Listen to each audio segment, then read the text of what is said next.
তো hello guys, আসসালামু আলাইকুম। আশা করি সকলেই ভালো আছেন। আমিও খুবই ভালো আছি। আজকে আমি আপনাদেরকে শেখাবো কিভাবে এক্সেলে ফাইলগুলো সেভ করতে হয়।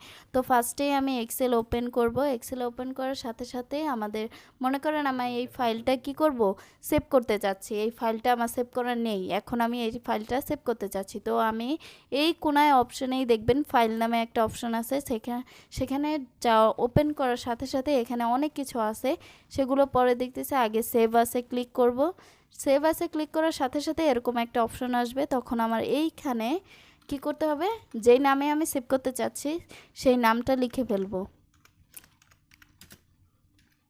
তো এই নামে আমি সেভ করতে চাচ্ছি মরিয়ম25। তো এখানে মরিয়ম25 দেওয়ার সাথে সাথে সেভে ক্লিক করলেই কি এই ফাইলটা সেভ হয়ে গেছে। এই যে মাঝ বরাবর দেখা যাবে যে মরিয়ম25 নামে কি মাইক্রোসফট এক্সেল আমার সেভ করা আছে। তো আমি এটা বের হয়ে যাচ্ছি, আপনাদেরকে বের হয়ে দেখাচ্ছি। এখন আমি